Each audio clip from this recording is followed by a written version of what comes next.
जय भीम दोस्तों आइए एक बार फिर से आप सभी लोगों का हमारे YouTube चैनल पर हार्दिक स्वागत है।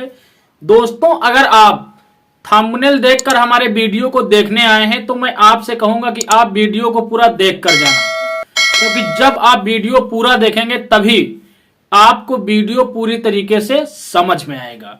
दोस्तों वीडियो शुरू करने से पहले हम आपसे कहेंगे कि अगर अभी तक आपने हमारे चैनल को सब्सक्राइब नहीं किया है तो कृपया हमारे चैनल को सब्सक्राइब करना, ताकि हम कोई भी वीडियो अपलोड करें तो उसकी नोटिफिकेशन सबसे पहले आप तक पहुंचे और हमें हमारे काम के प्रति मोटिवेशन मिलता रहे। दोस्तों उत्तर प्रदेश की सियासत में एक नाम आपने सुना होगा, बसपा सुप्रीमो मायावती। दोस्तों आपको बताता चलूं, इस समय हमारे देश में विपक्ष को रोकने के लिए अलायंस बना है। विपक्ष अपनी पूरी ताकत झोंक रहा है और बीएसपी सुप्रीमो मायावती जी उस अलायंस से अभी कोसों दूर हैं। दोस्तों मायावती जी अभी विपक्षी एकता का हिस्सा भी नहीं बने हैं, लेकिन उनका नाम उत्तर प्रदेश की सियासत में बराबर प्रासंगिक है। लोग उन पर चर्चा कर रहे हैं। लोगों के ये मत हैं कि BSP supremo Mayawati ji India alliance को बिगाड़ सकती हैं, उनके रचे गए चक्रव्यूह को तोड़ सकती हैं। दोस्तों इसी बीच उत्तर प्रदेश की सियासत से एक बयान निकल कर आया है जिसने सोशल मीडिया पर हलचल मचा रखी है। दोस्तों आप जानते होंगे प्रोफेसर रविकांत जी को। प्रोफेसर रविकांत जी के बारे में ऐसा बताया जाता है कि उन्होंने बीएसपी सुप्रीमो मायावती जी को बहुत ही नजदीकी से समझा है, उन पर शोध किया है। तो उनका एक बयान निकल कर आया है, उस बयान को पहले मैं आपको सुनाऊंगा, फिर उस पर चर्चा करूंगा। आप दोस्तों सुनिए प्रोफेसर रविकांत जी का वो बयान जो उन्होंने बीएसपी सुप्रीमो मायावती जी को लेकर बोला है। सुनिए। अंदरूनी सूत्रों से खबर आ रही थी कि वो 5 राज्यों में अलायंस चाहती है कांग्रेस पार्टी के साथ। हो सकता है कि कांग्रेस पार्टी इसके लिए तैयार ना हुई हो, इसीलिए ये बात नहीं बनी, लेकिन अभी भी ये संभावना है कि आचार संहिता लगने के बाद वो आगे आए। कांग्रेस पार्टी भी शिद्दत से मायावती का साथ चाहती है। कांग्रेस पार्टी को मालूम है कि मायावती के साथ आने से एक पूरी केमिस्ट्री तैयार होगी।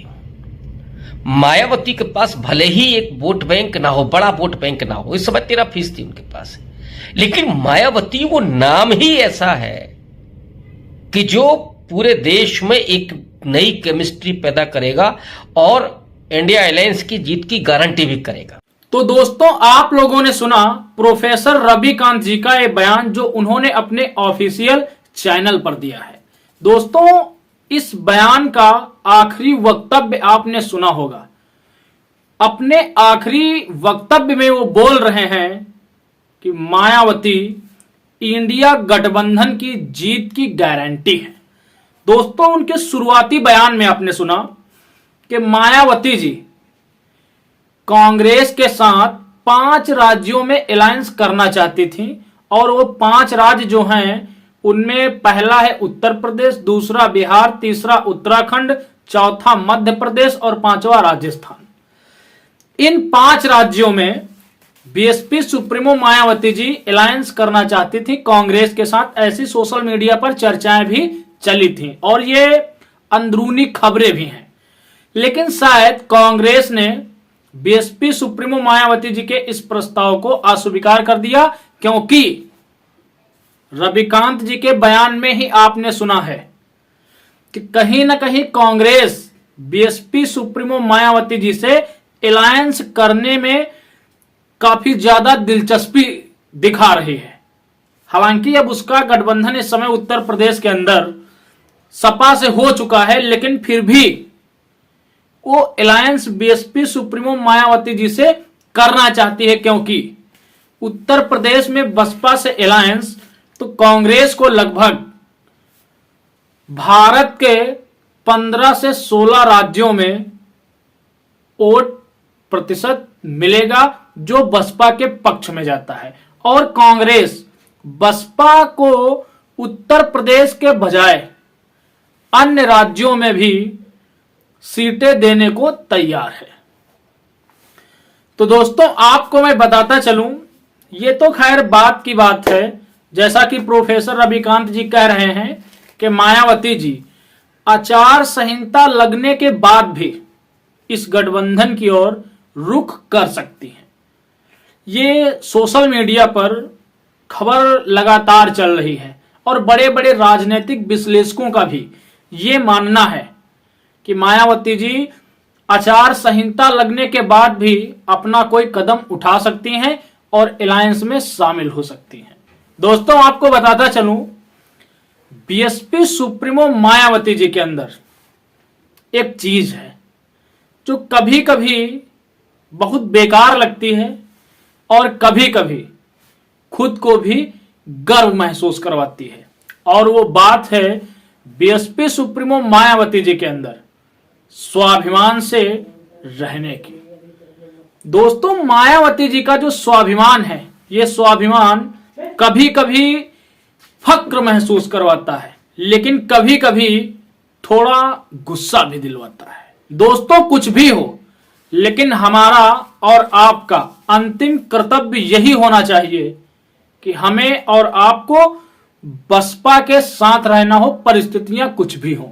क्योंकि जब हमारी परिस्थितियां ठीक नहीं थी तो बसपा हमारे साथ खड़ी थी। आज बसपा की परिस्थितियां ठीक नहीं हैं तो बसपा का साथ हमको नहीं छोड़ना चाहिए, हमें एहसान फरामोश नहीं बनना चाहिए। दोस्तों आपको बताता चलूं, अगर अलायंस हुआ, बहन मायावती जी अलायंस में गई तो ठीक है, हम भी हैं। अगर बहन मायावती जी अलायंस में नहीं गई तो हमें उनका साथ छोड़कर अन्य लोगों के साथ नहीं जाना है, क्योंकि जहां पर आपकी लीडरशिप नहीं होगी वहां पर आपको कोई महत्व नहीं देगा। जहां पर आपकी लीडरशिप होगी वहां पर आपके दुखों की, आपकी समस्याओं की चर्चा होगी। तो दोस्तों हमें इस देश में संविधान का राज स्थापित करने के लिए बसपा को ही वोट करना होगा, बसपा को ही सपोर्ट करना होगा, क्योंकि बसपा ने खुद को साबित किया है।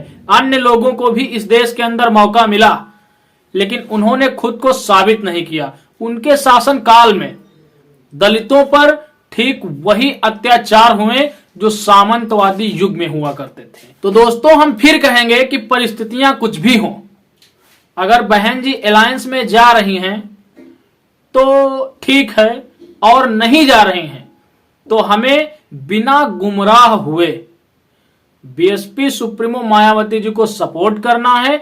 आज नहीं तो कल इस देश के अंदर बहुजनों का राज होगा, संविधान का राज होगा, और जब संविधान का राज होगा तो इस देश में आपका राज चलेगा। दोस्तों इस वीडियो में हम इतना ही कहेंगे, बाकी आपकी राय क्या है, आप किसके साथ जा रहे हैं, कमेंट सेशन में अपनी प्रतिक्रिया जरूर देना। हम मिलेंगे एक अगले वीडियो में एक अगले मुद्दे के साथ। तब तक के लिए आप सभी को मेरा सादर जय भीम, जय भारत, जय संविधान।